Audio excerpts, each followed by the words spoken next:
And a good morning to you. Welcome inside the Bottom Line. Get my headphones adjusted here. Andy Ford along with you. Glad to have you here on Hump Day Wednesday. Cloudy, rain's coming. I've got 45 degrees, kind of cool. Not going to get a whole lot warmer than that today, but it is March. We did get some high school baseball and other sports in yesterday. I'll get those updated for you as we move through the show. I want to get Juju on here a little early this morning. I got Bill Bender around 8:20. Then I'll update you with those local results about 8:30. But let me go ahead and move over and get our man Juju in as he'll catch us up on what's going on. I'll be back with you in just a bit as we'll talk to Bill Bender. And welcome back to the Wednesday edition, Hump Day edition of the Bottom Line. As we do each and every Wednesday, we like to check in with our good friend Juju Phillips. Good morning to you, sir. Hey, Lanny. Good morning. Happy Hump Day to you. And it's St. Patrick's Day Eve, just in case you're keeping score. It is. Yes, it is. Tomorrow's St. Patty's Day, my son's birthday. He's a St. Patty's baby. And Okay. I looks like I messed up. Let's see. Yep, I put on the kind of the teal green shirt today. I guess I should have held it over till tomorrow. Well, I got on a dark blue shirt on with khaki pants. Yep. Oh, it's a blue jean day. It's going to rain, so it's a blue jean day for me. Yeah, I got you. Yeah, I understand. So what's going on in your world, sir? Talk a little baseball and softball, and I'll start out with Lenore Ryan. They won another game yesterday, Lanny, in baseball, and they beat Barton 8-4, pounded out 16 hits. They've won 21 to 22 games, and now are on the season 24-2, and just an amazing record. They're ranked 11th in the nation. The new polls come out today. Expect them to be even higher. Even though they lost a game last week, they won 3. So I would expect them to be somewhere around the top 10, maybe 9, 10, and maybe they'll stay at 11. But again, like we talked about on Monday, they are having a phenomenal season in a program that was nearly dropped a couple of times in most recent history. And going all the way back into the 70s and 80s, they dropped the program for a few years, and have only had one outstanding season where they made the NCAA playoffs, and that was 21 years ago in 2000, 2001. And this year they're just off to a fantastic start. I expect them to make the playoffs, maybe even contend for a conference championship. That is one story we were following yesterday. The other is the LR softball team. They won again yesterday. They split a doubleheader, actually, with Queens. But in that game, Kylie Linhart, who's a West Lincoln grad, set the all-time record at LR with her 46th home run. Wow. So she's the all-time home run leader at LR, and they split their doubleheader with Queens. They're having a fine season, too, at 21-7 and tied for first in the South Atlantic Conference with 6-1 record. So the spring sports doing quite well, baseball and softball at least for the Bears. Let me ask you this, because I saw, and I think Mike, I'm pretty sure Mike Powell posted this, or maybe I saw it in the record, the Hickory Daily Record. Gaston College, the Rhinos, one of their teams, baseball or softball, got handed their first loss at the hands of Lenore Ryan, didn't he? Did I see that? Or from CVC? Maybe it was CVCC. Maybe it was CVCC. I Okay. think they played together. Yeah, it would be baseball, and I think they played earlier this week. Okay. I wasn't sure because I knew that I'd seen that somewhere. I just could not remember exactly where it was from. What else you got, sir? Well, I bumped in over the weekend. I didn't mention it on Monday's show, but there are a small group, and I don't know if I totally believe this, but there are a small group of supporters in and around Hickory who athletic supporters of LR who think that LR should move up to Division 1 in FCS level. They are thinking that with their success that they've had, that they're upgrading their facilities and whatever they're doing and building and getting closer, and they think that they're, I guess, priming themselves or positioning themselves to move into Division 1. Now, they might. I just don't see it unless it's 10 years down the road. Right now, Division 2, they are very competitive in many sports. I just can't see them having almost to double all their scholarships and the cost that it'll take to move up to Division I, at least on the FCS level. And then I thought a little bit, with the NCAA, the kind of precarious position that they're in, I wonder, in this new constitution that came out, what's to say that you can't play Division II in some sports and maybe Division I in other sports? Maybe they'll allow that down the road. But I just don't see it happening, even though there's a small group of financially well-off supporters that think LR should move up down the road. I just don't see it happening anytime soon. Could they compete in the Southern Conference? And probably compete. Again, I don't know if they have the financial wherewithal to add all the scholarships that are needed in all the sports. Mm-hmm. Now, they could compete probably in some sports. Obviously, they'd have to do it in football. That's the lead dog. Right now, I just don't see it because of the financial commitment that you got to make to go from 30 plus scholarships to 50 couple of years, and to have to double that in basketball as well, pretty much. Mm-hmm. I just don't see it happening. Right now, as things are, they could probably compete in baseball and in softball and some other sports. But as for the big guys, football and basketball, I just don't see it. I really don't. They could probably be down at the bottom of the Southern Conference, or somewhere in the middle of the pack in some good years. But to contend and win a championship, I just don't see it. I don't. Well, I think about, when I think about some of the smaller schools that are inside there, Wofford, Citadel, Furman. Of course, Furman's usually been a powerhouse. And for some reason, and I didn't realize they had moved out of the Southern Conference, but Elon's no longer in there as well. Could probably compete with Western. I'm like you probably wouldn't be a bottom feeder, but it would be quite a while before you could compete for a conference championship in a sport like football. Yeah, and again, Lanny, you're talking about 20 to 25 extra scholarships that you have to come up with. Mm-hmm. And I so there's a mandatory number? Is it 35? In Division II, it's 36, but in the Southern Conference, I don't know what it is, but the NCAA limit is, I think, 55 or 56. Well, I know it's one of the reasons that Appalachian wanted to get out of the Southern Conference and move up is because most of the members wanted to hold scholarships at 35 for the simple reason some of the smaller schools couldn't compete and come up with that many. So, I don't know. I don't know what that would look like, and I don't know. You got East Tennessee, you got Mercer, Chattanooga, Furman, VMI, Western, Samford, Citadel, and Wofford are your football playing members in there. And then in basketball, it changes. There's a couple extra basketballers in there, if I'm not mistaken, that do not play football. And I'm trying to think off the top of my head who is the one that I'm thinking about that does not? Well, I mean, it used to be Davidson, and it's been a long Davidson and Colonial, or the Atlantic 10. Excuse me. Yeah, it's that not only the scholarship, Lanny, but the travel costs. Mm-hmm. You mentioned some of those schools, the travel that it would take for LR to do that. And maybe down the road, because they're upgrading their facilities, and the college can get a little bit bigger. Down the road, 10 years, I could see it perhaps, but I just don't see it in the near future. I really don't. Yeah. Let me give you a couple of headlines that I got this morning, get your take on them. How about the first thing is Tyrod Taylor has signed a contract, going to be the backup to Daniel Jones. A lot of folks say that. Lanny. Can you hear me now? Yes, I can. Okay. I said Tyrod Taylor is joining the Giants on a 2-year, $17 million contract. He's a journeyman backup, but I can see him replacing Daniel Jones before the season's over. Well, there was talk of that Mitch Trubisky would be going to the Giants, and he signed with the Steelers for about that same amount of money. And they did pursue him when free agency started. Yeah.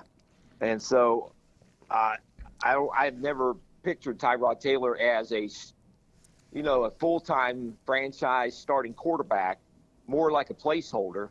and maybe they're going to try to get Daniel Jones and push him and give him some competition. After 2 or 3 years, you just kick aside your number one quarterback. But again, they're changing.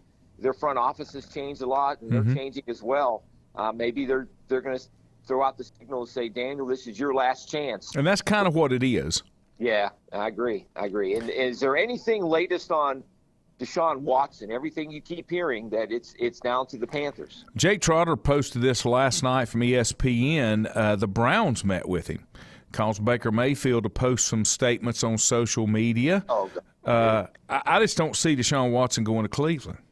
No, I don't either. Cleveland, what are they doing? I mean, they're messing up their locker room, right?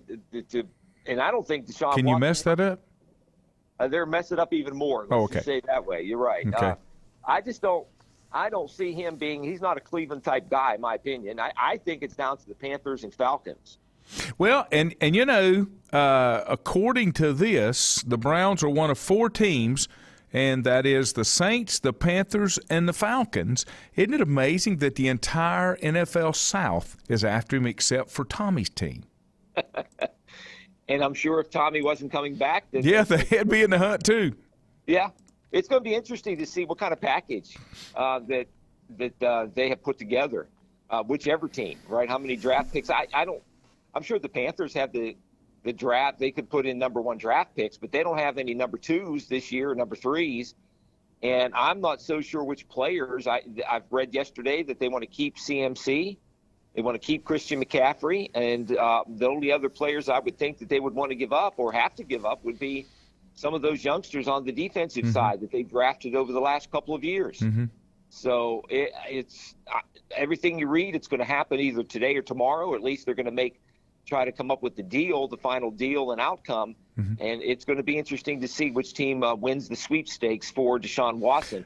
Panthers, they're acting as if, Lanny, that they're not going to get him because they're going out and signing a bunch of free agents. They signed a couple offensive linemen yesterday, and they let go or saw one of their top defensive players, their pass rushing defensive end, leave and sign. So they're doing other business waiting on Deshaun Watson. The other big story that came out, Dallas Cowboy outside linebacker Randy Gregory. I wouldn't spend $3 on him because I can't guarantee he can stay on the field. But the Cowboys had announced on Tuesday he had agreed to a deal to return to the team. But multiple Denver Broncos sources later confirmed that instead he's joining Denver. The deal's basically the same construction, 5 years, $70 million, $28 million guarantees, largely coming in the first 2 years. But according to ESPN's Ed Werder, he said that the salary forfeiture language that the Cowboys include in player contracts is what led Gregory to back out of his agreement. It's standard for them not to commonly be used by other teams, so now the Cowboys have high interest in Von Miller, which if they pick up Randy Gregory, I don't think they would still go after Von Miller at the Broncos. Yeah, I guess a lot of these teams, a lot of these players, I guess, are going after the highest dollar, and I'm not surprised, obviously, but everything you hear about Von Miller is coming off a Super Bowl that he wants to go back to Denver. And now that they got Russell Wilson, and maybe they can add to that defense. But is there any really more stupid rule in the NFL? The NFL doesn't do many things wrong, Lanny, but one thing they do wrong is this tampering, this legal tampering period. Yes. I mean, you either sign the guy, you don't sign the guy. Don't wait a couple of days so you can get the PR out and say, okay, we're interested in this guy, but we can't make it official until a couple of days from now. I think it's just a silly rule, but as for the Cowboys, I'm sure the agent probably read between the lines. No, it wasn't between the lines. It was in black and white. Well, maybe the agent overlooked it the first time.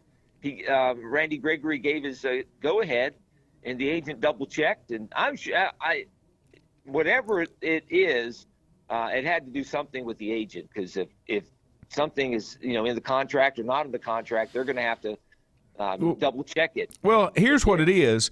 It voiding his contract if he is fined or suspended for any drug offense or violation of the NFL's personal conduct policy. It wasn't in his previous contract, and it wasn't mentioned in Monday's contract talks until it came down to the actual contract. when asked about the clause, the Cowboys say it's in every player's contract but Dak Prescott's. Now, to me, I don't have a problem with that being a standard contract phrase in every contract in any professional sport. I don't either, especially when you're going to make that kind of investment. Yeah. $28 million guaranteed. I don't know how it would come into that, but I just thought that was interesting. And, I'm not taking anything away from Randy Gregory, but he can't stay on the field. And he's signing with Denver? Right? That's what they're saying. That's what they're saying. Yep. I just think all the shifting pieces, it's kind of like college head coaches and that kind of thing. We're a long way from the final pieces being set. No, you're right. And nobody's won the offseason yet or the free agency period. Nope. Got to get them on the field and see how the chemistry works with the players. But for some teams, they fill some of the holes and needs, and it makes the upcoming draft, very interesting. Any other thing you got, sir? No, that's it, Lanny. Just not a whole lot going on, at least local sports. Rain's coming today, but some local baseball and stuff like that are happening in the area as well. Yep. So it's springtime is here, and so is the rain. I appreciate your time as always, my friend. Look forward to getting you back in here on Monday. You bet. Thank you, man. All right, buddy. Have a great day. We'll take a break. Be back with more here on The Bottom Line. Whether it's a sit-down meal or a call-in for the drive-thru, Brookwood Cafe and Catering is the answer. A variety of meats, vegetables, and desserts cooked daily, or a hot sandwich from the grill, they have what you're looking for to satisfy your taste buds. If you need catering from 5 to 500, Brookwood has you covered as well. Stop by Brookwood Cafe and Catering at 202 Providence Mill Road in Maiden. Don't forget breakfast daily till 11 a.m. Open Tuesday 6 a.m. to 2 p.m., Wednesday through Saturday 6 a.m. till 8 p.m., and Sunday from 7 a.m. to 3 p.m. Call 828-428-8944 to place your order today. If you ask around, you'll find Burke Mortuary has a reputation for excellence and commitment to value. They've built a reputation of trust for more than 35 years. Burke Mortuary is proud to offer personal attention, meaningful tributes, and the area's most affordable prices. They're also proud to offer you beautiful, state-of-the-art facilities. It's the perfect place to honor your loved one.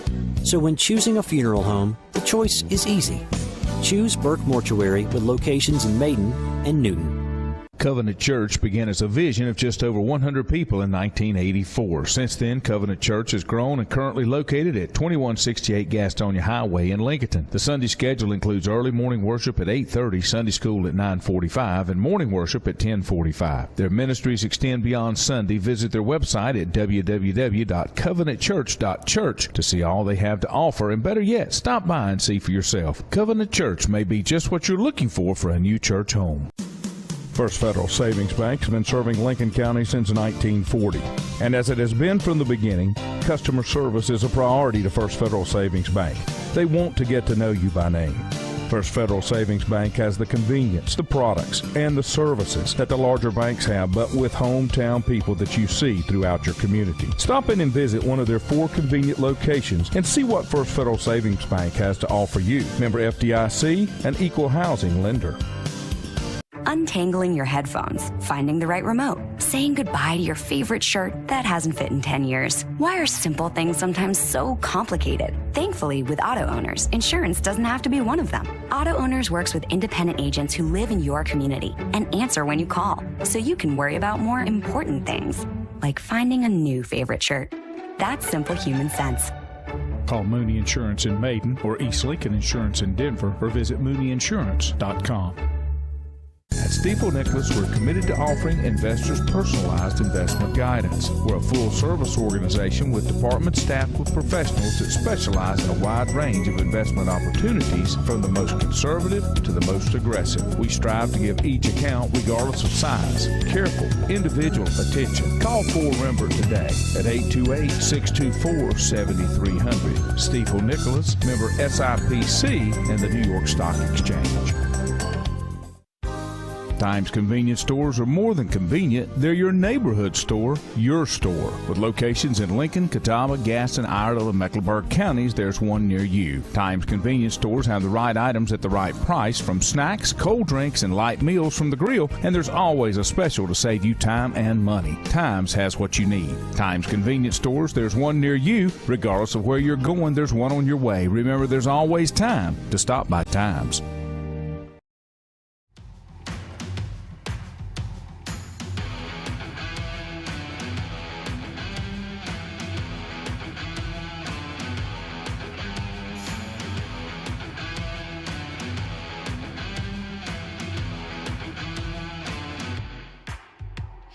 And welcome back. Glad to have you here on a Wednesday edition. Appreciate Juju, as always, catching us up. And I was wrong. It was CVCC, and it was softball. CVCC and softball gave the Rhinos of Gaston College their first out. Let me click over here and pick up our guest. He's Bill Bender from Sporting News. Good morning to you, sir. Hey, good morning, Lenny. How are you? I'm doing good, doing good.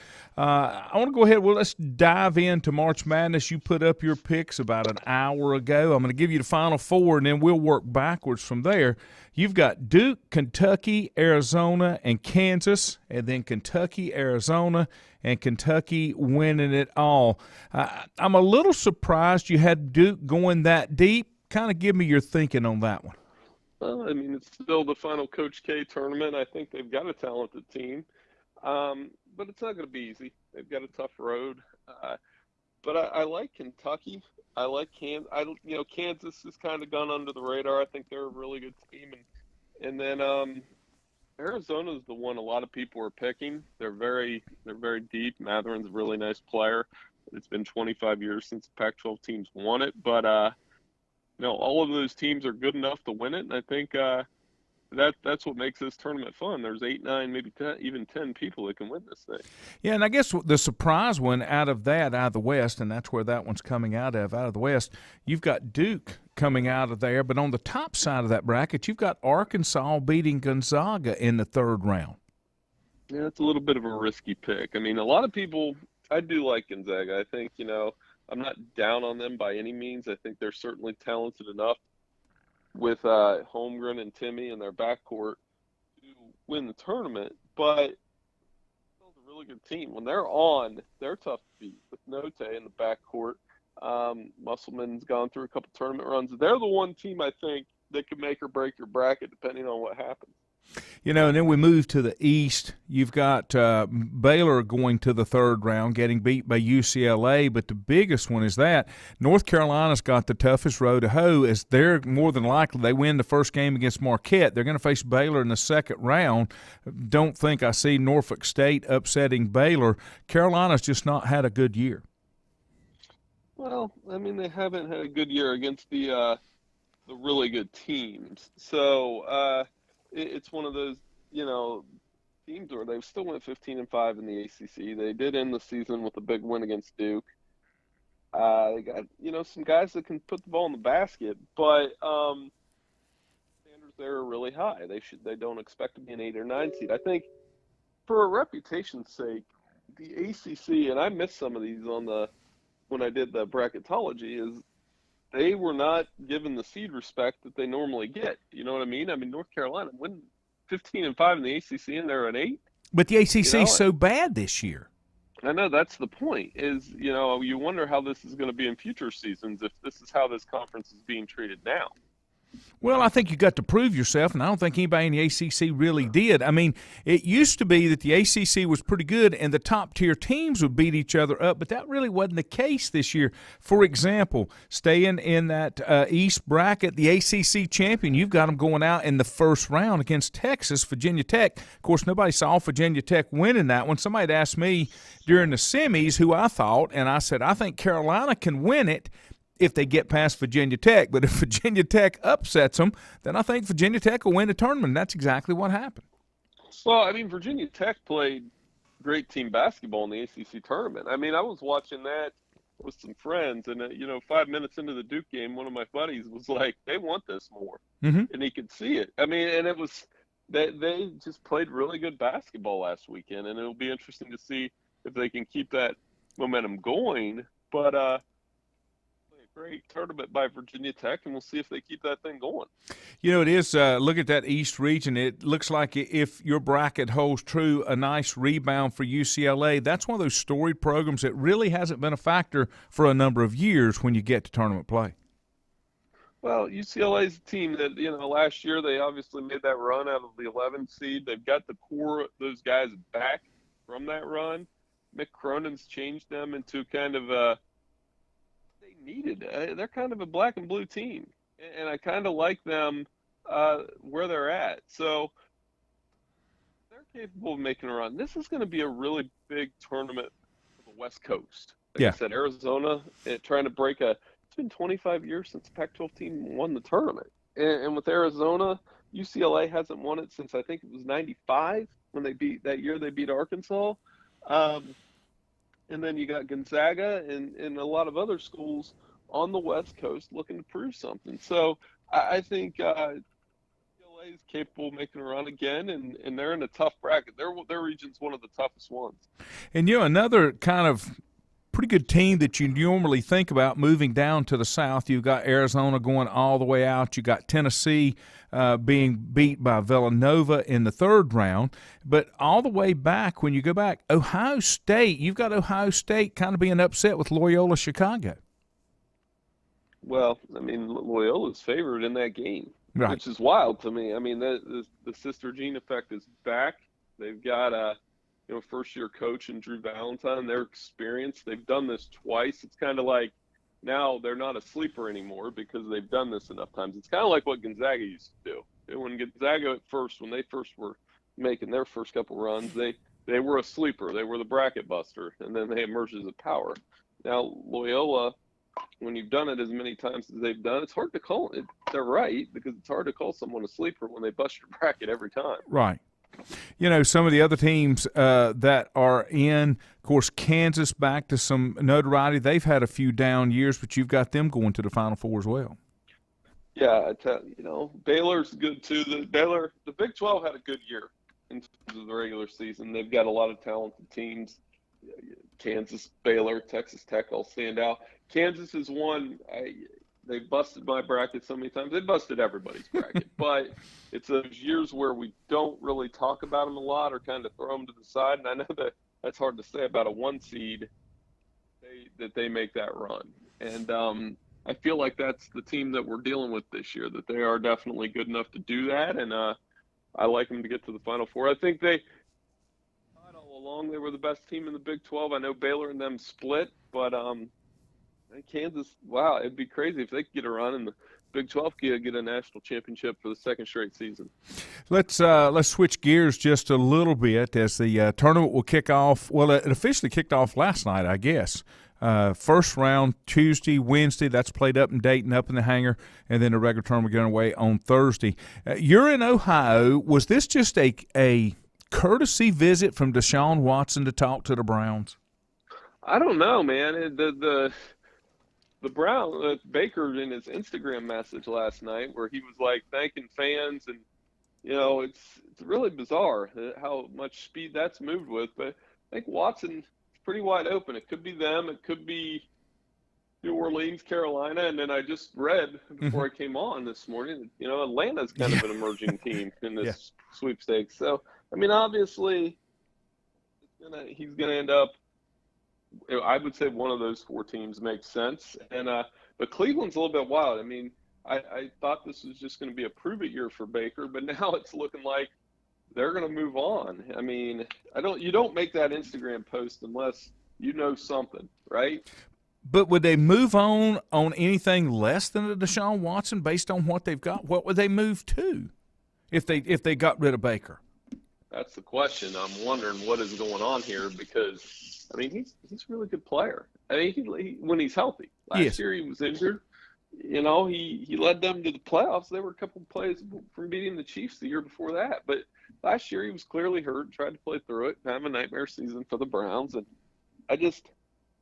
it's an interesting – maybe it's a panic move of sorts because the Browns see what's going on in their division with having to go up against Lamar Jackson in Baltimore and Joe Burrow in Cincinnati after the Super Bowl run that the Bengals went on. Although it's worth noting that the Bengals haven't beat the Browns the last 2 seasons.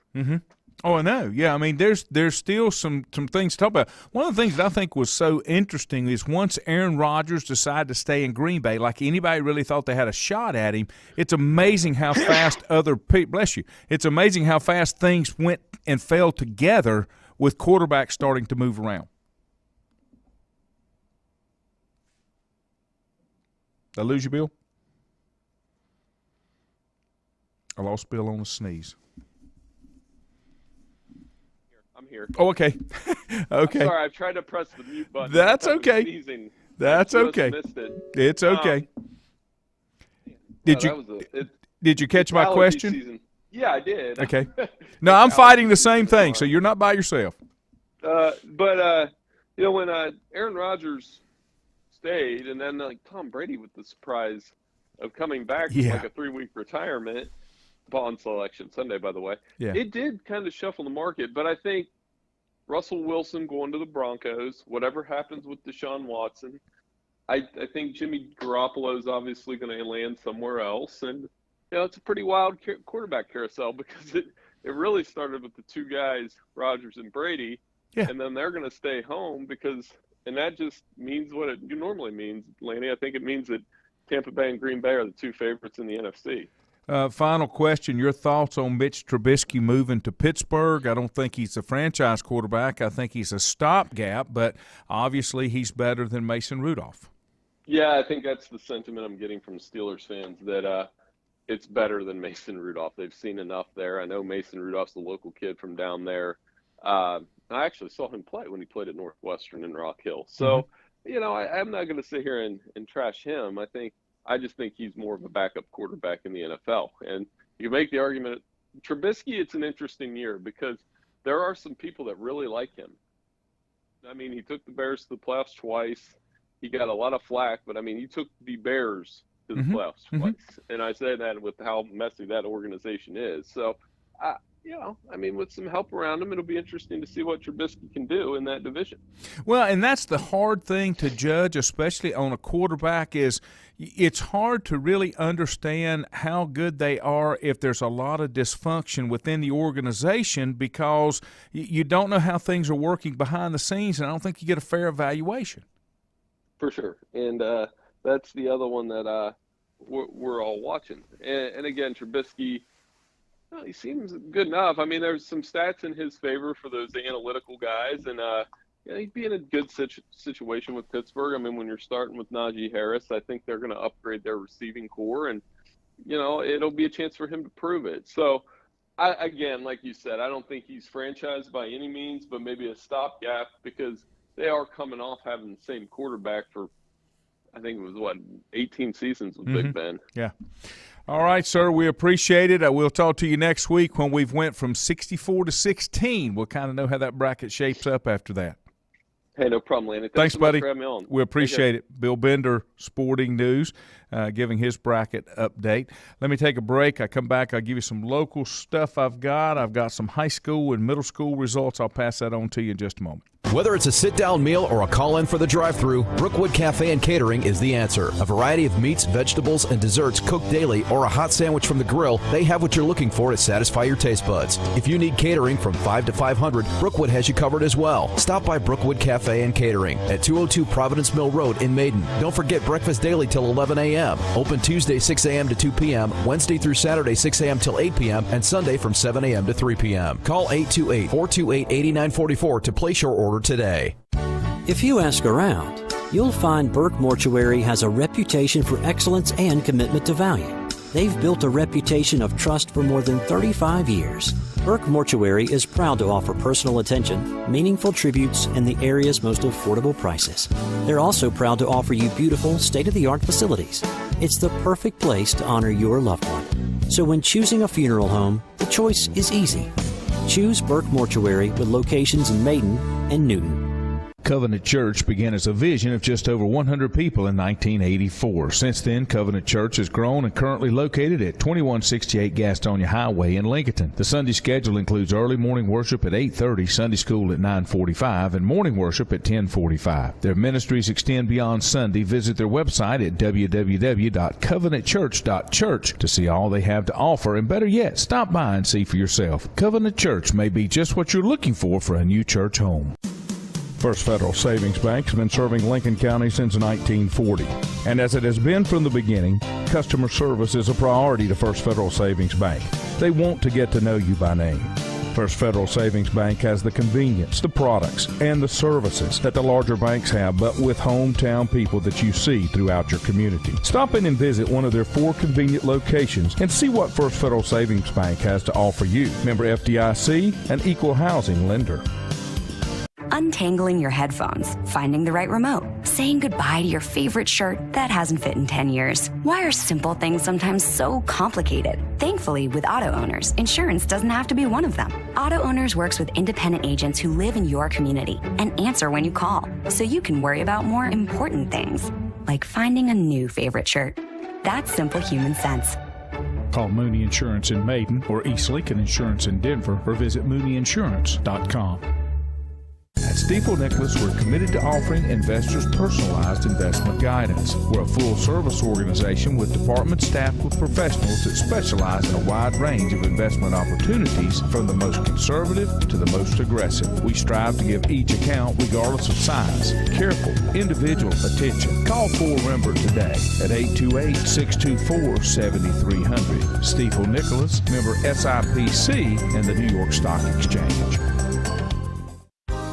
Times convenience stores are more than convenient. They're your neighborhood store, your store. With locations in Lincoln, Catawba, Gaston, Iredell, and Mecklenburg counties, there's one near you. Times convenience stores have the right items at the right price, from snacks, cold drinks, and light meals from the grill, and there's always a special to save you time and money. Times has what you need. Times convenience stores, there's one near you. Regardless of where you're going, there's one on your way. Remember, there's always time to stop by Times.